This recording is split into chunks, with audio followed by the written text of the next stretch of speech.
کیا عمران خان نے نواز شریف کے راستے پر چلنے کا فیصلہ کر لیا ہے؟ اگر ایسا ہے تو اپوزیشن ان سے ناراض کیوں ہے؟ سکندر، ایوب، یحییٰ، بھٹو، مشرف، میاں صاحب، ان سب میں اور عمران خان میں فرق کیا ہے؟ عمران خان ان سے اچھے ہیں یا برے؟ اگر برے ہیں تو پھر اچھا کون ہے اور کیسا ہوگا؟ ہزارہ برادری پر حملوں، خان افقلات کے محل پر حملے، اکبر بگٹی پر حملے، مشرقی پاکستانیوں پر مظالم، نقیب اللہ محسود قتل کیس اور سانحہ ساہیوال میں فرق کیا ہے؟ بسم اللہ الرحمن الرحیم۔ ناظرین اکرام، السلام علیکم۔ بلا شبہ وزیر اعظم عمران خان نے تاریخ میں خود کو امر کروا لیا ہے۔ بلا شبہ انہوں نے وہ سب کچھ کر دکھایا ہے جو ان سے پہلے کوئی نہ کر سکا۔ بلا شبہ انہوں نے خود کو ایک غیر روایتی اور منفرد سیاستدان ثابت کر دیا ہے۔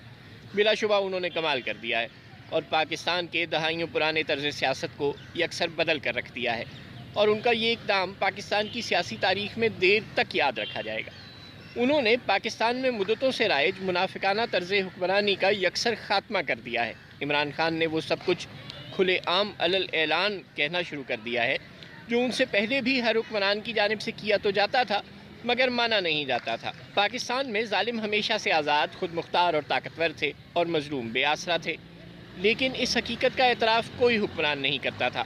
تاہم عمران خان نے اس روایت کو توڑ دیا اور دو ٹوک الفاظ میں کہہ دیا کہ دہشت گردوں کے ہاتھوں بے دردی سے قتل کر دیے جانے والے نہایت غریب مزدوروں کی مائیں، بہنیں اور بیٹیاں جو خالی ہاتھ تھیں، جن کے دل غم سے پھٹ رہے تھے اور جن کی گودوں میں ان کے بیٹوں کی لاشیں تھیں، وہ انہیں بلیک میل کر رہی تھیں۔ جب وزیر اعظم نے کہا کہ وہ ان کے پاس نہیں جائیں گے تو گویا وہ ہمیں یہ بتا رہے تھے کہ وہ مظلوموں کے ساتھ جا کر نہیں بیٹھیں گے۔ اس سے قبل وہ ہمیں یہ بھی بتاتے رہے ہیں کہ انہیں پتہ ہے کہ مہنگائی، غربت اور بے روزگاری سے عوام کی چیخیں نکل رہی ہیں اور ابھی اور بھی نکلیں گی، لیکن عوام کو گھبرانا نہیں چاہیے کیونکہ فی الحال حالات بہتر نہیں ہو سکتے۔ اب ٹھنڈے دل سے سوچیں اور یاد کریں تو آپ کو یقیناً سمجھ آ جائے گی کہ تھوڑی بہت کمی بیشی کے ساتھ ہو تو پہلے بھی یہی کچھ رہا تھا۔ غریب اور مجبور کا والی وارث تو پہلے بھی کوئی نہیں تھا، تاہم پہلے کوئی حکمران اپنے منہ سے یہ سب تسلیم نہیں کیا کرتا تھا۔ البتہ عمران خان صاحب بلا شبہ سب سے منفرد ہیں، اور یاد رہے کہ یہ وہی وزیر اعظم ہیں جو طاقتور اور پاکستان کو قرض دینے والے سعودی عرب سے التجائیں کرتے رہے ہیں کہ ہمیں اجازت دیں ہم آپ کی ایران سے صلح کروائیں۔ یہ وہی وزیر اعظم ہیں جو طاقتور امریکہ کے صدر سے درخواست کرتے رہے ہیں کہ ہمیں اجازت دیں ہم آپ کی ایران سے صلح کروائیں۔ یہ وہی وزیر اعظم ہیں جو ہمیشہ سے یہ کہتے رہے ہیں کہ طالبان سے لڑنا نہیں چاہیے بلکہ ان سے مذاکرات کرنے چاہیے، اور وہ نہ صرف یہ کہ امریکہ اور طالبان کے مابین صلح کروا چکے ہیں بلکہ کئی بار طالبان کو اپنے دفتر میں مدعو کر چکے ہیں، ان کے ساتھ بیٹھتے رہے ہیں اور تصویریں کھنچواتے رہے ہیں، باوجود اس کے کہ ساری دنیا کی طرح وہ بھی طالبان کے ماضی اور حال سے اچھی طرح واقف ہیں اور بندوق، طاقت اور اقتدار کے لیے ان کی محبت سے بھی اچھی طرح واقف ہیں۔ اور ہاں، یہ وہی وزیر اعظم ہیں جو پاکستان کے سابق سول حکمرانوں کی طرح دعوے نہیں کرتے کہ وہ مکمل خود مختار ہیں، بلکہ وہ علل اعلان تسلیم کرتے ہیں کہ آئی ایس آئی ان کے فون ٹیپ کرتی ہے، کیونکہ ان کے بقول آئی ایس آئی کو یہ پتہ ہونا چاہیے کہ کہیں ملک کا وزیر اعظم کوئی غلط کام تو نہیں کر رہا۔ گویا عوام کے ووٹ لے کر، یعنی عوام کا اعتماد لے کر آنے والے وزیر اعظم کے ماتحت ادارے کو ان پر نظر رکھنی چاہیے، نہ کہ وزیر اعظم کو اپنے ماتحتوں پر نظر رکھنی چاہیے۔ یہ تمام مثالیں ہمیں یہ سمجھانے کے لیے کافی ہیں کہ وزیر اعظم اس عالمگیر اصول پر دل سے ایمان رکھتے ہیں اور اس کا زبان سے اقرار کرتے ہیں کہ طاقت ہمیشہ بندوق کے منہ سے نکلتی ہے، اور یہ کہ اگر طاقتور کے آگے سر تسلیم خم کر دیا جائے اور مظلوم کو گھاس نہ ڈالی جائے تو یہ بالکل درست ہے۔ سچ تو یہ ہے کہ دنیا میں بالعموم اور پاکستان میں بالخصوص ہوتا تو پہلے بھی یہی کچھ تھا، لیکن کبھی کسی نے اس کا یوں کھلے بندوں اقرار نہیں کیا تھا۔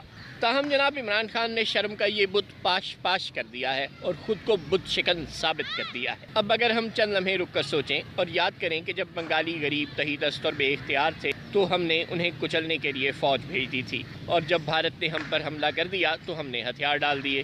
جب خان افقلات بے دست و پا تھے تو ہم نے ان پر لشکر کشی کر ڈالی۔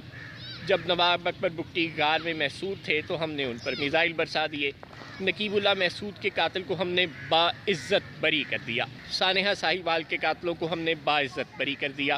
جب سرفراز شاہ کے قاتل رینجرز اہلکار شاہد ظفر کو عدالت نے سزائے موت سنائی تو سیاست میں فوج کے کردار پر برہم، سویلین بالادستی کے علمبردار اور جنرل باجوہ سے جواب طلبی کے قائل عظیم لیڈر اور سابق وزیر اعظم نواز شریف کے نامزد کردہ اور انہی کی جماعت کے منتخب کردہ اور انہی کو اپنا لیڈر ماننے والے اور انہی کے احکامات کی بجا آوری کا دم بھرنے والے صدر ممنون حسین نے سرفراز شاہ کی رحم کی اپیل منظور کر کے ایک بار پھر اس ملک پر بندوق کی حکومت، ظالم کی حکومت اور مظلوم کی تہی دستی پر مہر تصدیق ثبت کر دی۔ جب ڈان لیکس کا کیس بنا کر سویلین حکومت پر اہل قوت کی شان میں گستاخی کا الزام لگایا گیا تو جناب نواز شریف نے خود بھی حسب روایت بندوق کی قوت کے سامنے سر تسلیم خم کر دیا اور اپنے رفقا پرویز رشید، طارق فاطمی اور راؤ تحسین کی قربانی پیش کر دی۔ جب جنرل باجوہ کی ایکسٹینشن کا معاملہ آیا تو اس ملک کی سب سے بڑی عدالت نے ان کی ایکسٹینشن کو نہ صرف